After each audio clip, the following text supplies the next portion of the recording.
하나님 말씀은 마태복음, 신약성경 마태복음 25장 31절로 40절입니다.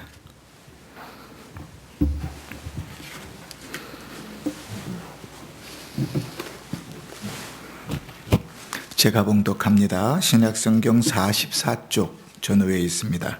마태복음 25장 31절부터 봉독합니다. 인자가 자기 영광으로 모든 천사와 함께 올 때에 자기 영광의 보좌에 앉으리니 모든 민족을 그 앞에 모으고 각각 구분하기를 목자가 양과 염소를 구분하는 것 같이 하여 양은 그 오른편에 염소는 왼편에 두리라.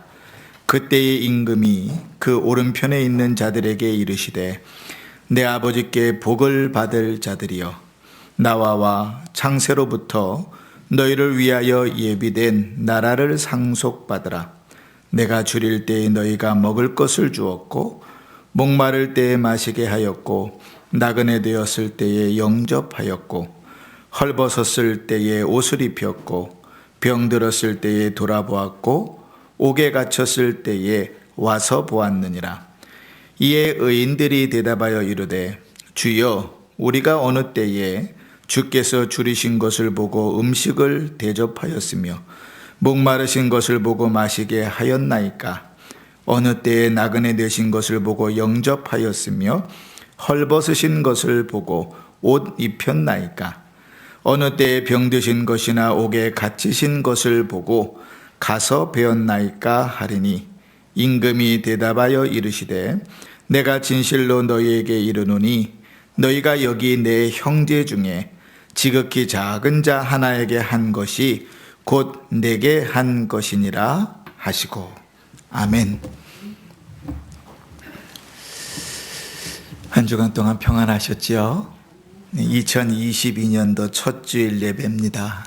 2022년에도 예배 때마다 성령의 충만한 은혜가 있기를 바라고 예배 때마다 하나님을 만나시고 예배의 삶으로 하나님 기뻐하시는 풍성한 삶들을 사시기를 주의 이름으로 축원합니다.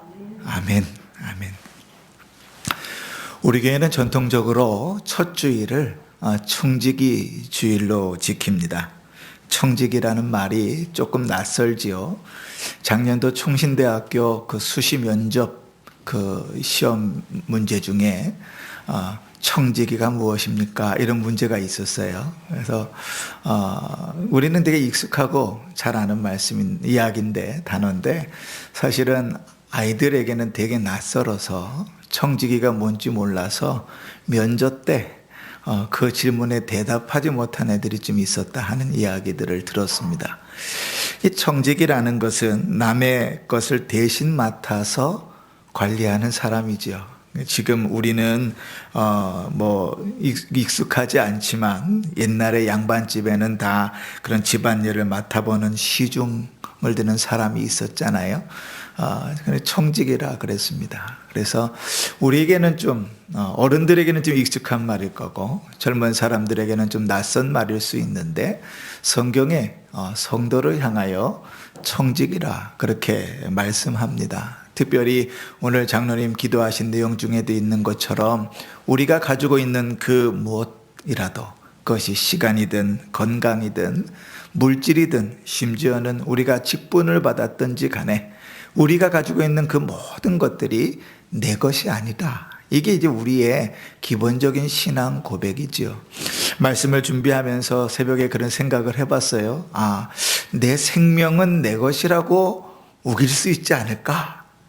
근데 생각해 보니까요, 사는 것도 죽는 것도 내 맘대로는 안 되더라고요. 결국은 우리가 너무나 잘 아는 대로 생사, 화복이 하나님께 있으니 우리는 그저 하나님께서 우리에게 허락하신 것을 가지고 살아가는 청지기일 뿐입니다. 그래서 베드로전서 4장 10절에 각각 은사를 받은 대로 하나님의 여러 가지 은혜를 맡은 선한 청지기 같이 서로 봉사하라 이렇게 말씀하는 거죠. 그러니까 우리에게 주어진 것들을 가지고 주께서 주신 삶들을 살아가고 또 주께서 주신 삶들을 기쁨으로 살아가고 또 선하게 살아가는 것이 우리에게 주어진 일이고, 특별히 연초가 되면 재직이 임명이 되니까요. 또 직분을 맡은 자로서는 하나님 앞에 내가 무엇을 맡았는지, 무슨 일을 해야 되는지 알게 되니까 그로 말미암아 더 힘내서 이렇게 살아야 되겠구나 다짐하는 시간이 되기도 합니다. 그래서 우리 교회는 첫 주일날 이렇게 청지기 예배로 예배를 드리는 것이죠. 그러니 오늘 예배를 드리면서 하나님께서 나에게 맡기신 것이 무엇인지, 내가 어떠한 모습으로 살아야 되는지 스스로 생각해 보시고 은혜 받으시고 믿음으로 승리하는 복된 주일이 됐으면 좋겠습니다. 자, 오늘 우리가 읽은 본문은요, 심판 때에 일어날 일입니다. 주님께서 승천에 올라가시면서 우리에게 분명히 약속하시기를 내가 다시 오겠다, 그렇게 약속하셨죠. 그래서 우리는 신앙생활을 하면서 하루하루를 살면서요, 늘 그리스도께서 다시 오실 것을 기다리고 사는 인생들입니다. 그 누구도 신자의 마음속에 그리스도께서 다시 오실 것을 기대하지 못한다면 그 신앙은 뭔가 문제가 있는 신앙이지요. 우리는 그리스도의 재림을 간절히 기대하는 사람들이고, 그리스도께서 재림하셨을 그때에 우리에게 일어날 일들이 얼마나 아름답고 크고 영화로운지를 잘 아는 사람들입니다. 그러니 우리가 믿음으로 그 삶들을 사는 거잖아요. 근데 오늘 본문에 보면 그 심판 때에 일어날 일을 우리가 잘 아는 내용으로 설명해 주고 있습니다. 천국의 일들을 그대로 다 풀어내주면 이 세상에 그 누가 그걸 다 이해할 수 있겠어요. 그래서 예수님께서 당시에 유대인들은 목축을 하는 사람들이 많았으니까 익숙하게 잘 아는 양과 염소의 비유를 통해서 천국에서 주님 다시 재림하실 때 일어날 일들의 예를 보여주시는 겁니다. 그 예를 이렇게 들었어요. 하나님께 왕이 이제 심판을 하는데 양과 염소를 나누듯이 오른편과 왼쪽에 양과 염소를 나눠둘 것이다. 목자들이 원래 그렇게 나누지는 않아요. 목자가 이렇게 가고 오른쪽에는 양 놓고 왼쪽에는 염소 놓고 이렇게 다니지는 않아요. 그러나 양과 염소는요, 서로 잘 이렇게 어울리지 못해서 떨어뜨려 놓는다고 하고, 우리도 서로 나누어져 있다고 하죠. 이 양과 염소를 나누어 두는 것은 영생을 얻을 자들과 영벌에 처할 자들을 구분해 놓는 것을 말하는 것입니다. 그리고 하나님께서, 왕께서 이제 영생에 얻을 자들을 향하여 그들의 삶들을 칭찬하면서 주님께서 예배해 놓으신 복으로 그들을 초청하는 장면이 오늘 우리가 읽은 본문의 내용입니다. 자, 그런데 그들의 삶을 주님께서 이렇게 평가하고 계세요. 35절, 36절을 읽어보십시다. 시작. 목마를 때에 마시게 하였고, 나그네 되었을 때에 영접하였고, 헐벗었을 때에 옷을 입혔고, 병들었을 때에 돌아보았고, 옥에 갇혔을 때에 와서 보았느니라. 아멘. 신자들을 향한 이러한 예수님의 비유는 단순히 그들이 줄이고 마르고 나그네 되고 헐벗고 병들고 옥에 갇힌 자들을 돌보며 살았다, 여기만 멈추는 것이 아니라 그들의 삶이 그러한 삶을 살았다고 칭찬해 주시는 거예요. 그런데 여러분, 이러한 예를 통해서 그들의 신자들의 삶이 어떠했는가 하는 것을 볼 수 있지요. 오늘 우리가 새벽에 이사야 58장을 읽었잖아요. 신앙이라는 것은 하나님을 내가 믿습니다, 그것은 그냥 마음속에만 있지 않고 그것은 누구에게? 우리 이웃의 사람들에게 드러나는 것이라 그랬어요. 그래서 대단히 신앙이 좋은 것 같은데 예수님, 하나님께서 그것을 비꼬면서 책망하시는 내용이 오늘 58장에 기록되어 있었잖아요. 왜냐하면 그들의 삶은 엉망이었거든요. 속으로는 하나님을 믿는다고 이야기하는데 그들의 삶으로는요, 믿는 자답지 않았던 거예요.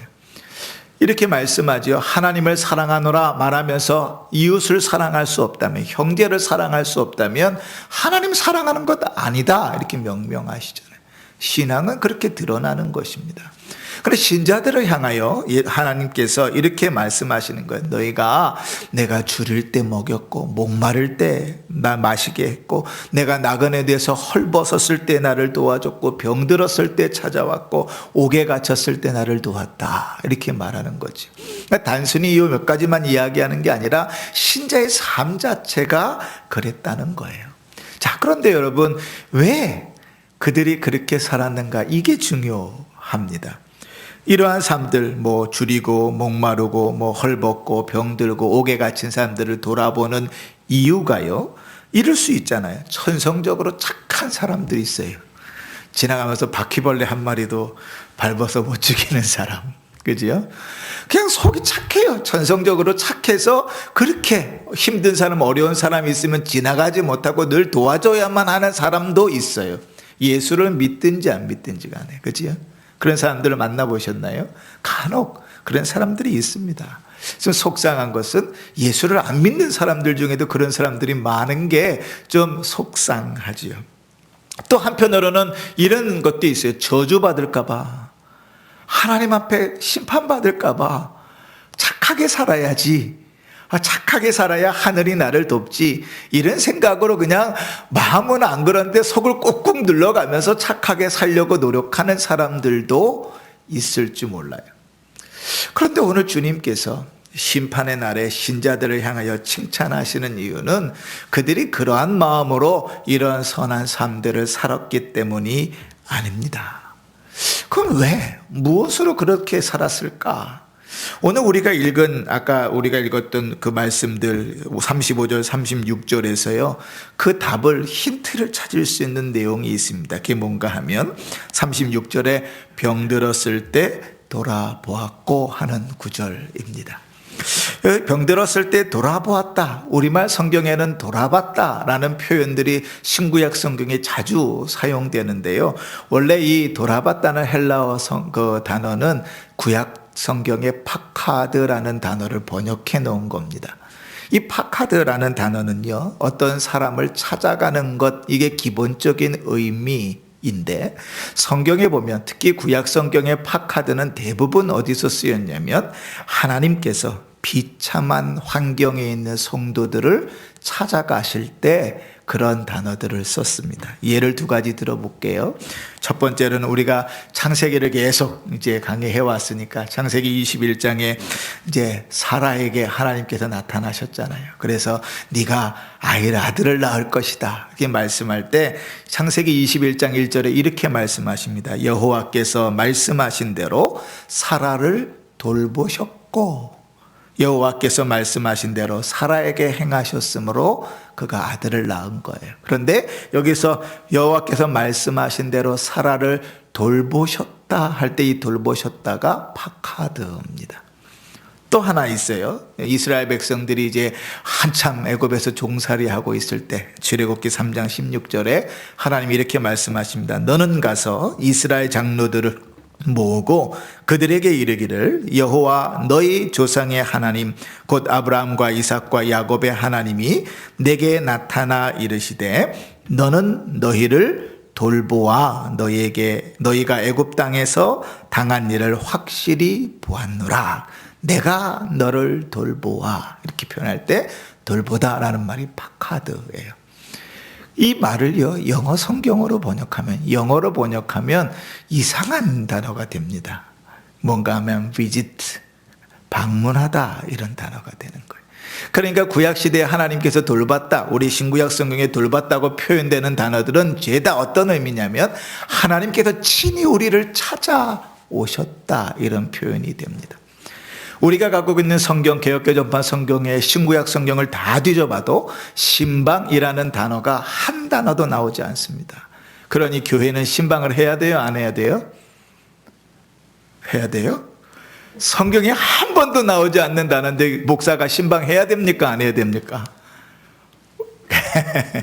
해야 되죠. 신방은 당연히 해야 되는 거예요. 그런데 성경에요 한 단어도 신방이라는 단어가 나오지 않아요. 신방이라는 번역이 나오지 않아요. 그런데 신방이라는 말이 원래 어디서부터 나왔냐면 이 파카드라는 단어에서부터 나왔습니다. 그러니까 목사가 신방을 한다는 것은 목사가 그냥 성도들을 돌아본다는 얘기가 아니라 하나님께서 그를 신방하시고 하나님께서 그 가정을 찾아가시는 것을 대신하여 주의 말씀을 가지고 그를 방문하고 주의 이름으로 그를 위하여 기도하는 것이 신방이에요. 그러니까요, 여러분, 신방 열심히 받으셔야 됩니다. 이사 가면 반드시 신방 받으세요. 개업하면 반드시 신방 받으시고, 어려움 있으면 신방 받으시고, 신방을 요청해서 열심히 신방을 받으세요. 왜요? 목사가 가는 게 아니고 하나님께서 방문하시는 거예요. 그게 성경적인 신방입니다. 오늘 말씀에 그렇게 표현하죠. 가드라는 말은 신방하다, 하나님께서 찾아오신다는 말이에요. 그런데 다시 우리 본문으로 넘어가서 36절에 하나님께서 신자들을 칭찬하실 때 뭐라고 표현하냐면 너희가 병들었을 때 돌아보았고 이렇게 표현하잖아요. 근데 이 돌아보았다는 이 단어가 파카든, 다시 말할게요. 내가 사람들이 병들었을 때 너희가 돌아보았다, 신방했다라는 단어가 이 돌아봤단 말이에요. 그러면 여러분, 우리가 앞에서 병든 자들, 어려운 자들을 찾아갈 수 있는 이유가 우리에겐 여러 가지가 있다 그랬어요. 그죠? 선성적으로 착해서도 그럴 수 있고요, 저주받을까 봐 그럴 수도 있고요, 뭔가 이권이 있어서 그럴 수도 있고요, 여러 가지 이유가 있어요. 그런데 하나님께서 칭찬하시는 이유는 뭐죠? 그들이 주의 이름으로 돌아보았다는 거예요.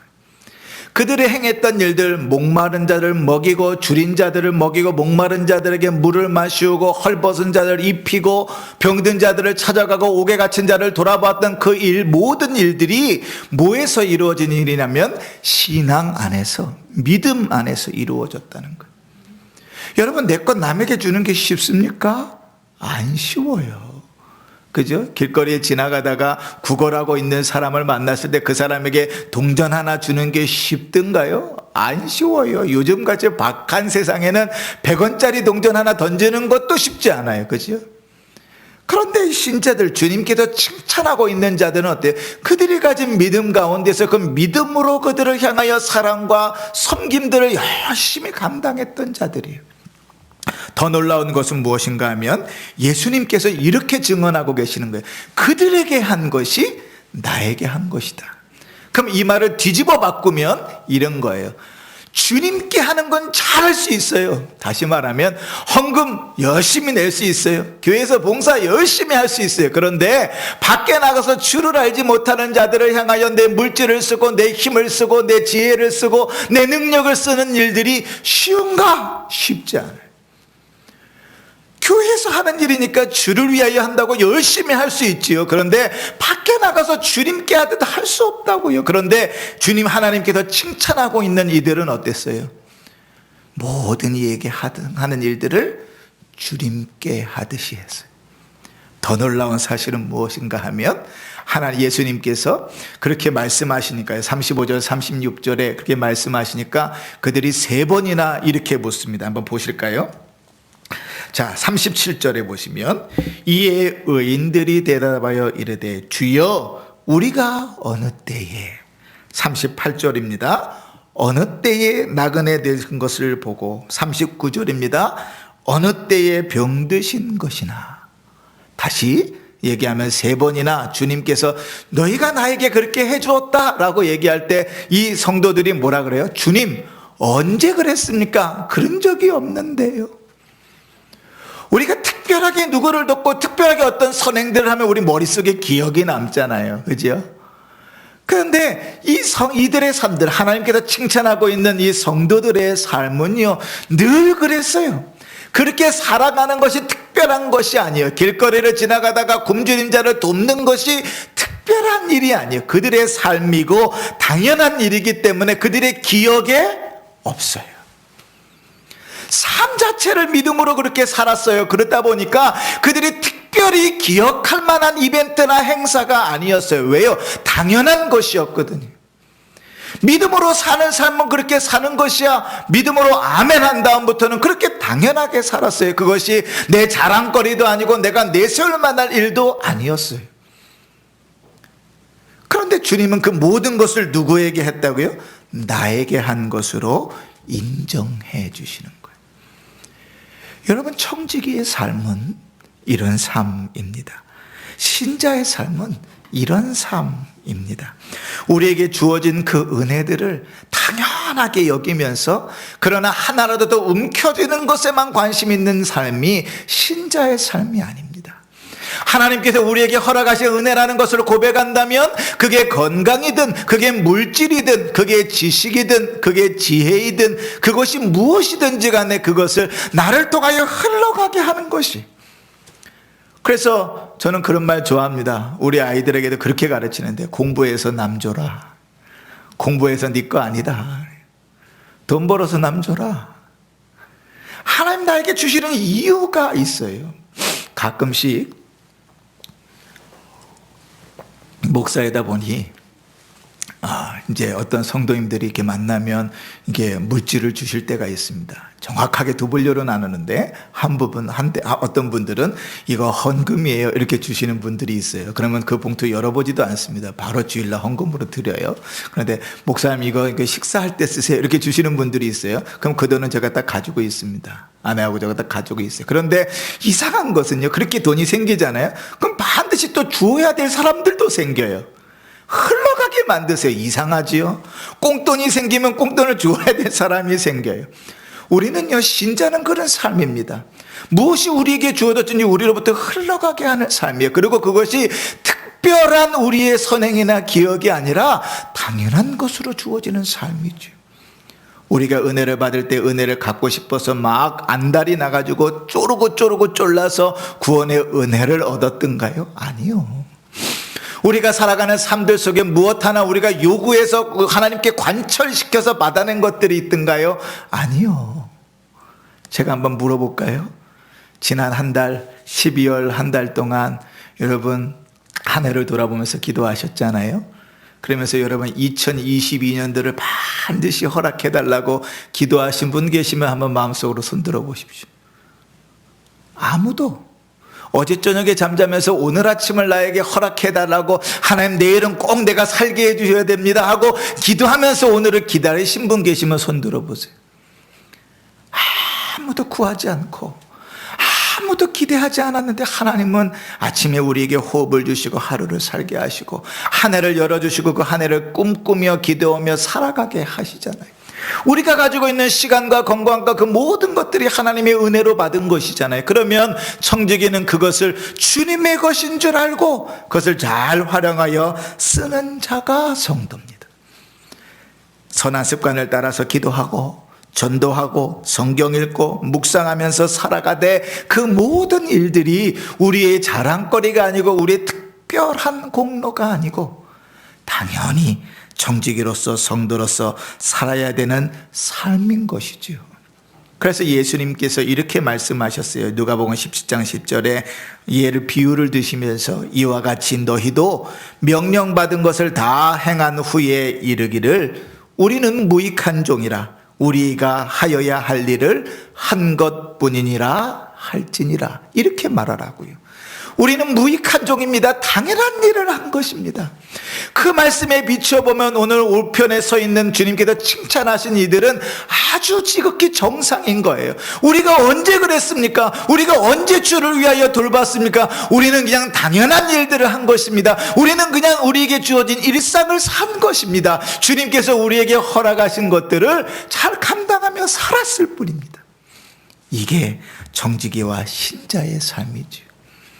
그런데 여러분, 성경에 특별한 비밀이 있습니다. 신자가요, 믿음으로 그렇게 살아갈 때 하나님은 반드시 그를 도우시고 그의 삶 가운데 역사하십니다. 할렐루야, 아멘이죠. 믿음으로 살지 않을 때도 하나님은 신자를 도우십니다.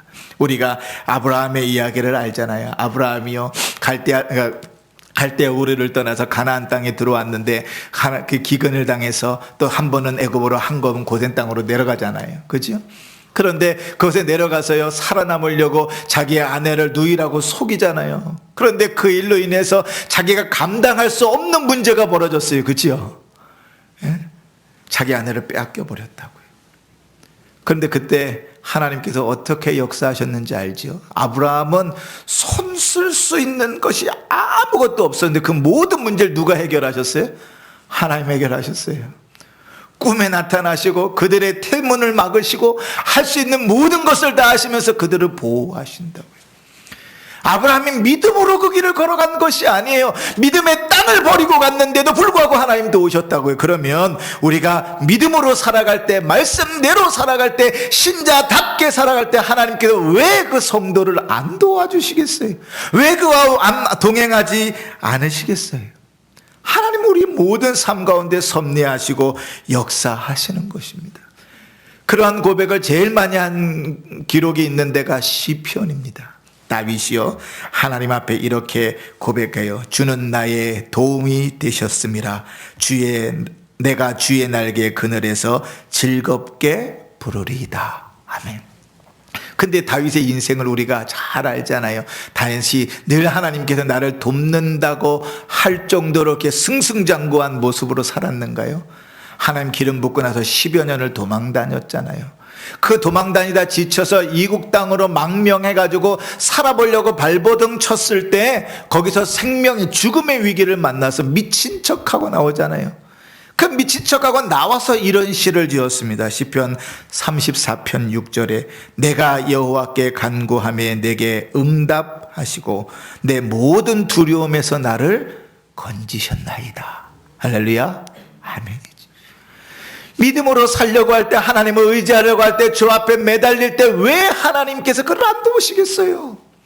신자가 청지기로 살아가려고 할 때, 청지기다운 모습으로 살아가려고 할 때 내 것으로 움켜쥐려고 하는 것이나 주를 위하여 살아갈 때 왜 주님께서 그 삶에 동행하지 않으시겠어요?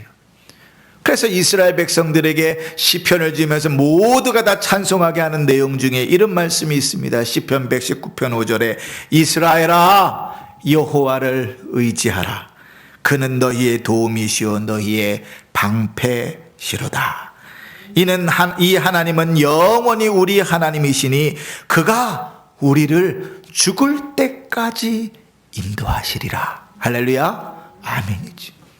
사랑하는 성도 여러분, 우리가 신년 첫 주일 청지기 주일로 지내면서 하나님 앞에 우리의 가진 것, 우리의 모든 것이 주님의 것입니다. 이렇게 고백하는 주일을 지냅니다. 우리에게 있는 건강, 물질, 지식, 그리고 또 우리가 맡은 직분, 우리가 세워진 자리, 그 어떤 곳에서든지 하나님께서 우리에게 허락하신 은혜인 줄 알고 주를 위하여 힘써 믿음으로 살아가시길 바랍니다. 우리가 믿음으로 살아가는 일들이 특별한 일상이 되지 않고 우리의 평범한 일상으로 살아가 우리도 주님의 심판대 앞에 섰을 때 주님, 제가 언제 그랬습니까? 우리의 모든 기억을 잊고 당연한 것처럼 주 앞에 말할 때 주께서 네가 나를 위하여 그랬다고, 내가 너를 위하여 예비한 영원한 나라를 네가 상속하라고 주님의 은혜를 누리는 복된 성도들 되시기를 주의 이름으로 축원합니다. 아멘.